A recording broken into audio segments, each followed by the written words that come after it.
¿Qué tal? Buenas noches. ¿Cómo estás? Aquí estamos, como todas las semanas, en Panorama en 24/7 Canal de Noticias. También estamos en AM550. Mira, hay varios temas sobre los cuales queremos hacer referencia. Sobre todo porque estamos frente a una contienda electoral que se va a definir en poco menos de 3 semanas. Y obviamente que el clima previo, el clima preelectoral, el clima de campaña, empieza a hacerse sentir con sus coletazos en distintos ámbitos. Uno de los temas más álgidos durante estas últimas horas ha sido el abastecimiento de combustibles. Y en ese aspecto, un par de datos a considerar. Por un lado, la advertencia del propio ministro de Economía y candidato presidencial Sergio Massa para las compañías petroleras acerca de las implicancias que podría traer no normalizar la situación a partir de esta semana, a partir del miércoles mismo. Por otro lado, la convocatoria a un paro, convocado por el Sindicato de Petroleros Privados de Río Negro, Neuquén y La Pampa para mañana miércoles, también en línea, digamos, con esta circunstancia. Al mismo tiempo, hoy empezaron a observarse aquellas estaciones en donde uno puede decir tibiamente el suministro de combustibles comenzó a tener otros matices. Pero también es cierto que no hay suficiente combustible en todas las estaciones de servicio. Y al mismo tiempo también se habló acerca de la descarga de combustible de importación de buques que estaban esperando fuera de los puertos de la Argentina para empezar a distribuir ese producto. Hay varias preguntas como para hacerse en torno a esto, ¿no? Por un lado, cuando tenés el control de la política energética, cuando controlás también la principal operadora del mercado de los hidrocarburos, cuando regulás además el tema de las exportaciones y de las importaciones, y todo pasa por tus manos, digamos, por el Ejecutivo, es raro que pasen este tipo de circunstancias. Y es raro además que, por ejemplo, no hubiese existido suficiente stock de dólares para compensar la descarga de esos buques de combustibles y evitar este desmadre que hubo, este desabastecimiento que hubo en las estaciones de servicio. Digo, porque si uno coteja los desembolsos que hace el propio Banco Central para sostener el dólar blue, y vos decís, bueno, pero necesitas 40 millones o los millones que sean para que no se te pare el país, ¿no? Producto de esta circunstancia, y esto no aparece, digamos, en el escenario. O hay impericia allí, o hay otras cuestiones que es difícil de, de interpretar en su cabal dimensión respecto de lo que efectivamente está pasando por estas horas. Bueno, este es un tema sobre el cual nos quisiéramos explayar un poco más, pero al mismo tiempo también tenemos la realidad propia, la realidad más inmediata, la de por ejemplo, la de las escuelas, que no tiene que ver con esto de los combustibles, pero tiene que ver con algunos servicios, que tiene que ver con algunos, por ejemplo, con el abastecimiento de gas. Hubo un conflicto en un establecimiento, en una escuela, pero por fuga. Esto tiene que ver con el mantenimiento de los establecimientos. Es tan así. ¿Qué está pasando, digamos, en estos temas? Está Javier de la Vía con nosotros, que es director provincial del área técnica en la provincia de Neuquén, es decir, a cargo del área que se encarga de esta tarea del mantenimiento de los edificios educativos. Y hubo denuncia de pérdida de gas en colegios de Neuquén. Javier, ¿cómo le va? Muy buenas noches. Agustín Amado lo saluda. ¿Cómo está, Javier? Buenas noches, Agustín, ¿cómo estás? Bueno, ¿hay pérdida de gas o no hubo pérdida de gas en las escuelas? El CET 12 creo que fue donde hubo una denuncia. En el CEPEN 12 de la ciudad de Neuquén, ayer por la tarde, nosotros cargan en el SIGMA, es un sistema de respuesta de tiempo real que tenemos dentro del mantenimiento escolar. Cargaron una incidencia de olor a gas en una de las escuelas. En la escuela, en el CEPEN 12, se hizo presente la empresa de mantenimiento y no encontró ningún tipo de pérdida, revisando los calefactores, los cuales alegaban pérdida, supuesta pérdida.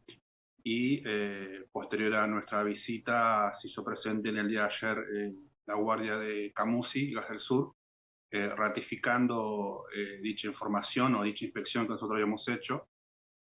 Hoy por la mañana nuevamente cargan la incidencia de olor a gas y explosión de un calefactor, lo cual automáticamente nos hicimos presentes, tanto inspectores del área técnica, inspectores de mantenimiento escolar, bomberos y Camusi Gas del Sur nuevamente, y se descarta la explosión y la pérdida de gas. Se hace una prueba de estanqueidad en todo el establecimiento, una inspección general de todo el establecimiento, arrojando resultados negativos para pérdidas de gas y monóxido de carbono en el ambiente. La pérdida de estanqueidad, como lo mencionan ustedes, ¿es lo mismo que la prueba de hermeticidad de la cañería, Sí, es Javier? similar. Es una prueba que se hace con ¿En el qué letrador cambia? del medidor. No, se hace una prueba con el letrador del medidor. Se apagan todos los artefactos de gas instalados y se mira durante media hora, se toma control de estado del movimiento del medidor. O sea, el reloj empieza Ok, debería girar, entiendo. si el Entiendo, caso cada pérdida gira, entiendo. el reloj gira. Cerrás todas las bocas de suministro de gas y te fijás si el medidor está funcionando o no. Si no está funcionando, porque no hay Claro, pérdida. tal cual. Entiendo. ¿Qué pasa, Javier? Que por un lado tenemos a los padres organizados pidiendo más días de clase o no suspender los días de clase, y por otro lado tenemos parte de la comunidad educativa rápidamente poniendo en escena, digamos, este tipo de situaciones y obturando la continuidad del dictado de clases. En el fondo, ¿qué es lo que pasa? ¿Cuál es la impresión que tiene usted en el Consejo de Educación, Javier? No, el ministro Osvaldo Giancafilo, cuando asume como ministro de Gobierno de Educación, forma un área de mantenimiento escolar y forma el área técnica de gas de mantenimiento escolar, donde me pone a mí a cargo del área como director provincial.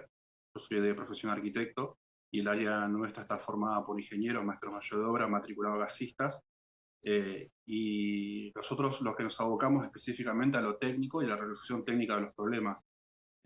Por ende, cada vez que en cualquier establecimiento educativo, ya sea de Neuquén Capital o del resto de la provincia, se hace un llamado por olor a gas, nos hacemos presentes de forma automática, debido a que es un elemento del gas importante para darle seguimiento y, rápido, y eventualmente se trabaja en conjunto con Camusi o en su defecto también con los bomberos, a veces se hacen presentes ante los llamados de las mismas instituciones. Ujú, Nosotros nos abocamos específicamente a eso.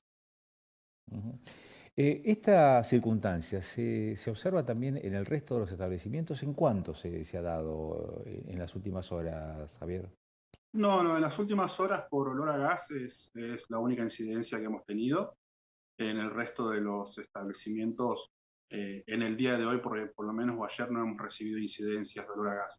Suelen pasar, durante la semana suelen haber, pero bueno, también por ahí tiene relación a que empieza, o sea, bajó la temperatura de forma repentina. Se habían apagado los calefactores la semana pasada porque estaban haciendo temperaturas agradables, y al reencender los calefactores, por ahí la tierra acumulada del fin de semana puede llegar a percibir un olor extraño, un Ujú. olor, por ahí, que puede llegar a ser confundido con olor a gas. Pero bueno, en el caso del CEPEN 12 se hizo una inspección de bomberos, con Camusi, nosotros todos con instrumentos de mediciones habilitados y aprobados, y ninguno arrojó ni gas ni monóxido de carbono en el ambiente, y la prueba del letrador termina de verificar lo que los instrumentos dicen, ¿no? Ujú. Para usted, a ver, ¿está dentro de los parámetros normales la necesidad de mantenimiento de los artefactos de gas en las escuelas, si uno lo coteja, por ejemplo, con las novedades que se pueden producir en el ámbito hogareño? Es muy difícil, salvo la limpieza de calefactores, salvo alguna tarea muy puntual, digamos que digamos, en un ámbito más reducido, como puede ser una casa o una oficina, digamos, haya la secuencia de incidentes que uno pueda tener con los artefactos de gas. ¿Qué pasa allí? ¿Cuál es la presunción o el diagnóstico que tienen ustedes, Javier?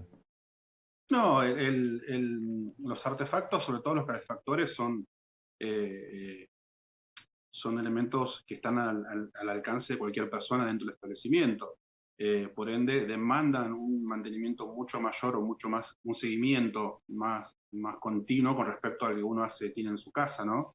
No, en la casa de la gente le hace mantenimiento al principio de la temporada invernal y después hasta el otro invierno no lo vuelve a hacer, ya sea con calderas o con equipos de aire. En el caso de los establecimientos escolares se le hace una limpieza y un mantenimiento a principio de año y se le hace seguimiento permanente a todos los equipos de calefacción mensualmente en cada uno de los establecimientos escolares. Uh-huh. ¿Qué conviene más hoy, calefactores o equipos centralizados de calefacción en los establecimientos educativos? En los establecimientos nuevos se le está colocando equipos de aire, o sea, de calefacción central.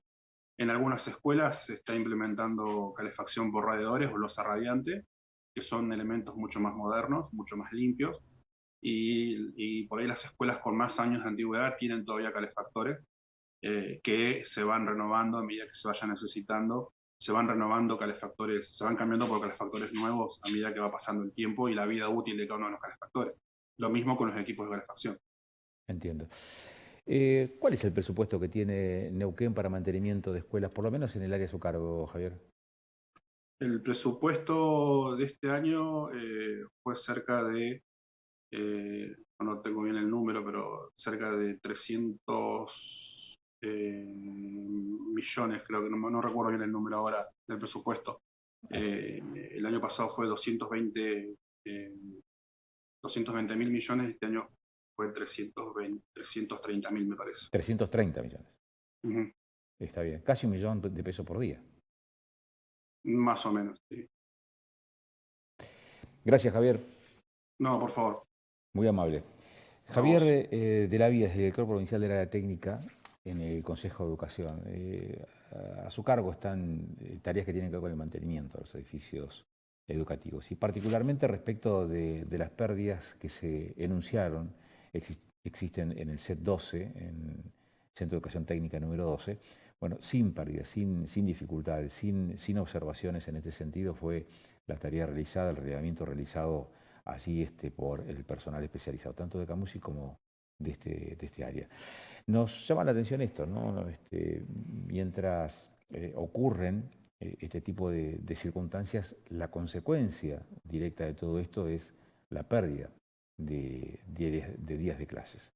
Y el presupuesto no es poco, o uno podría llegar a presumir que no es poco, habría que cotejarlo también con lo que se invierte en otros estados provinciales, en otros distritos provinciales. Estamos hablando prácticamente de $1 millón de pesos por día, el dato como para tener en cuenta.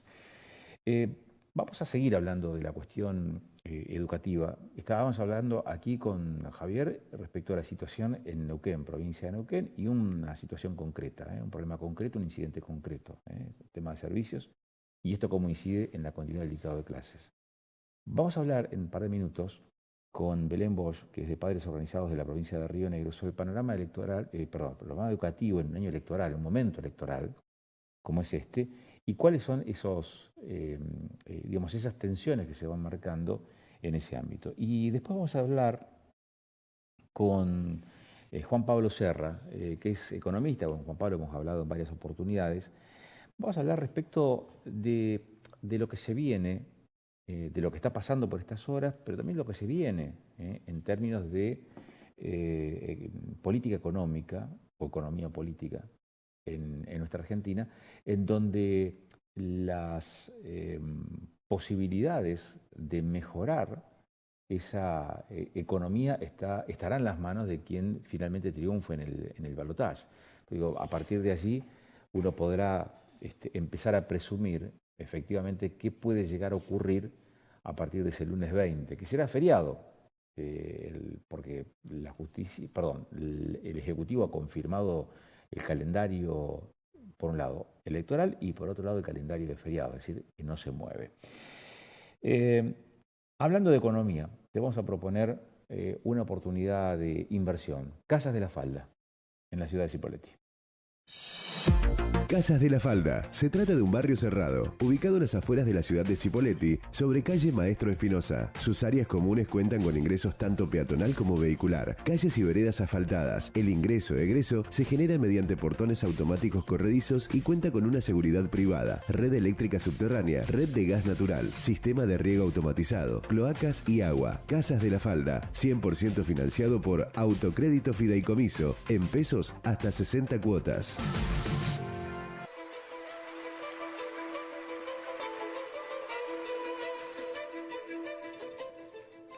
Bueno, también te dijimos, vamos a hablar de educación y el panorama escolar en este año electoral, también cómo se vive en territorio rionegrino. Está Belén Bosch, de Padres Organizados de Río Negro. Belén, ¿cómo te va? Muy buenas noches, Agustín Amado soy. ¿Cómo estás?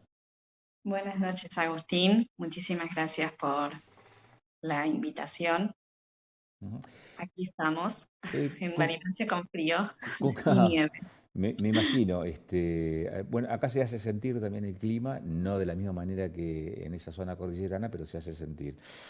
¿Cuál es la impresión que tienen respecto del funcionamiento del sistema educativo en un momento tan de definiciones, ¿no? de la política del país? No en el caso de las provincias, que ya definieron el mapa electoral a partir del 10 de diciembre, pero sí evidentemente marca algún tipo de tensión o no. Contanos, ¿cómo se vive este momento desde la perspectiva de la preocupación de los padres? A ver, es un momento de mucha incertidumbre. Eh, Me preguntas en términos de las distintas propuestas educativas y los programas O que se correcto, proponen eh, desde las candidaturas que están hoy, ¿no es cierto? correcto, sí, sí, correcto. Es un panorama de incertidumbre. Porque lo primero que tengo para señalar es que desde ninguno de estos espacios nos han recibido, ni a nivel nacional específicamente, ni tampoco a nivel provincial, por lo menos no ha sido la situación en Río Negro, donde eh, hemos intentado reunirnos con los representantes y los candidatos a legisladores que se votaban, de hecho, junto con las candidaturas presidenciales de todos los espacios políticos, y hubo solo un espacio que tuvo y mostró interés y predisposición a generar estos encuentros.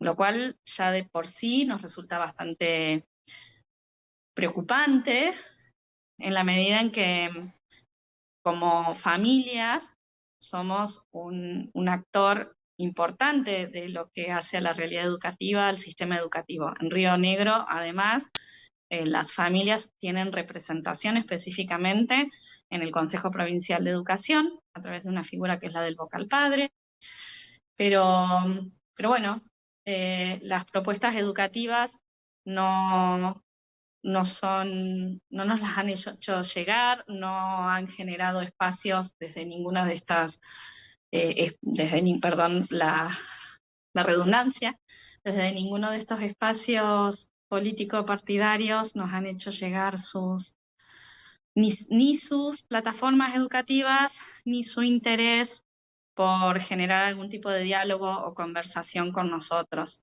Ujú. El hecho de que no haya ese contacto, ¿habla de desinterés? ¿Habla de desprolijidad? ¿De qué habla, Belén?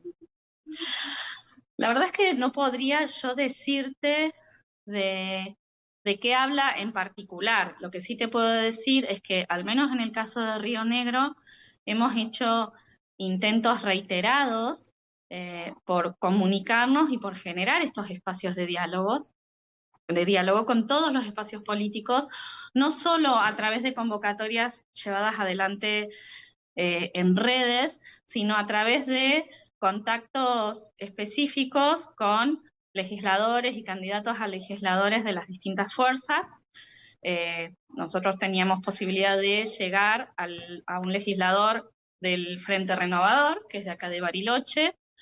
Específicamente nos comunicamos, nos señaló que iba a pasar nuestro interés, nuestra inquietud a los candidatos a legisladores, pero esto nunca más tuvimos ningún tipo de respuesta ni de contacto. Con la candidata legisladora por la Libertad Avanza, sí respondió a nuestra convocatoria, pero señaló que no tenía en ese momento tiempo en su agenda y que luego de las elecciones intentaría reunirse con nosotros. Entonces, la verdad es que sería tal vez pretencioso de mi parte señalar cuál es el motivo por el cual no han tenido la disposición para reunirse, pero sí sabemos que esa disposición no se generó y esto nos genera preocupación y alarma. Ujú. Em, ¿Qué proponen ustedes de padres organizados respecto al funcionamiento del sistema educativo o a qué aspiran? Porque uno se podría quedar simplemente con decir, bueno, queremos que haya tantos días de clases por año, pero no necesariamente eso alcanza para definir cuál es la expectativa respecto de lo que debe ser un sistema educativo.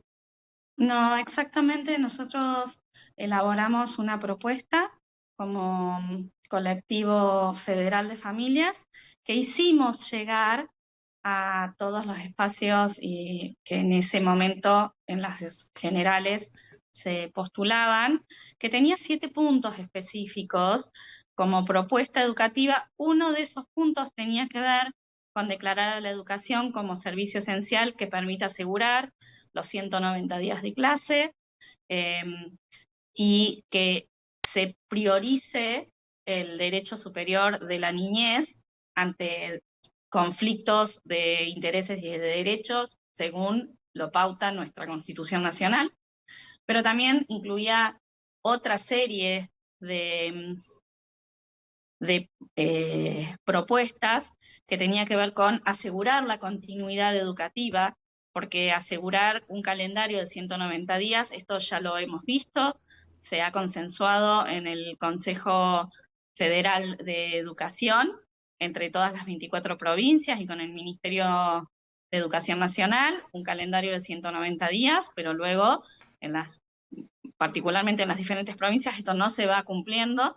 En el caso de Neuquén, señalamos que ha habido 2 paros de ATEN, 5 paros de ATE, jornadas institucionales que se llevan adelante durante los horarios de clase, 10 en un nivel, 12 en otro, 4 días de pérdida de clases por clima, otros tantos días de paro en Neuquén Capital. Entonces, bueno, esto efectivamente genera discontinuidad y afecta de forma grave a la continuidad pedagógica y a la calidad de los aprendizajes. Ujú. Entonces, ese era un punto. Había otros puntos que tenía que ver con asegurar la universalidad del nivel inicial, con salas de 3 y de 4. En términos de infraestructura, sí, pero no solo en términos de infraestructura, sino de la prestación de servicios de calidad que permitan efectivamente disminuir efectos que son propios de lo que es algo que se llama efecto cuna, que genera desigualdades de los distintos sectores socioculturales desde el vamos al ingresar a la educación. Había propuestas que tenían que ver con generar corredores seguros para que chicos y chicas puedan llegar a la escuela y volver a sus casas con tranquilidad, de poder generar mecanismos de control y de seguimiento del presupuesto que se genera en educación y de cómo esto se implementa en términos de infraestructura, porque también es real que es importante tener un presupuesto que sea importante en educación, pero más valioso es que el presupuesto se ejecute efectivamente, cosa que no sucede en la mayoría de las provincias de Argentina. Eso lo decís, lo de la ejecución presupuestaria, ¿lo decís por la situación en Río Negro o en Neuquén o porque tienen referencia de otros distritos en donde esta situación se da, Belén? Porque tenemos la información de Río Negro y de Neuquén, y en este caso cito un informe de una fundación que es Argentinos por la Educación, que hizo específicamente un informe siguiendo la ejecución de los presupuestos educativos a lo largo de todo el país en las 24 jurisdicciones en los últimos 20 años. Entonces, es importante también saber que efectivamente el presupuesto se ejecute. Hay que señalar que el ministro Massa, durante su gestión como, como ministro de Economía, hizo un recorte importante en el presupuesto educativo que se había pautado. Entonces, a ver, podemos señalar un presupuesto del 8% del PBI, pero si después lo recortamos o no lo ejecutamos, entonces nuestra propuesta como familias tenía que ver también con hacer un seguimiento real, que efectivamente aquello en que se invierte genere los resultados esperados en términos educativos, así que y de igualdad de oportunidades, y sobre todo de igualdad de resultados. Así que, digo, esto es importante tenerlo en cuenta porque a veces ofrecer la misma igualdad en el inicio de oportunidad no asegura equidad en la educación. Y uno tiene que asegurar calidad educativa para que todas las chicas y los chicos terminen la educación media sabiendo efectivamente leer y escribir, poder desarrollar cálculos, tener un ejercicio pleno de la ciudadanía, elegir estudiar en la universidad si quieren o desarrollarse laboralmente para el mundo del trabajo. Y esto no está sucediendo. Entiendo. Gracias, Belén, por estos minutos. Muy amable, ¿eh? No, por favor, muy amable ustedes. Belén Bosch, de Padres Organizados de Río Negro. La perspectiva que se tiene desde la agrupación que los reúne, desde la asociación que los reúne, desde la entidad que los reúne, y su mirada respecto de lo que ocurre en el sistema educativo y de lo que debería ocurrir en un momento tan particular en donde este tema no puede quedar afuera de la agenda electoral, pero también de la agenda pública, de la agenda de la política pública o de las políticas públicas. En este sentido, el de la educación. Cuando regresemos después de la tanda comercial, vamos a estar hablando de economía, vamos a hablar de números, vamos a hablar de lo que está pasando por estas horas y de lo que puede llegar a ocurrir, de cómo el resultado del balotaje puede incidir en el rumbo que pueda tomar Argentina o no. Y mientras tanto, ¿qué pasa? Y entre el 19 de noviembre y el 10 de diciembre, ¿qué puede pasar? También hablamos de esas cosas aquí en Panorama, en algunos minutos nada más.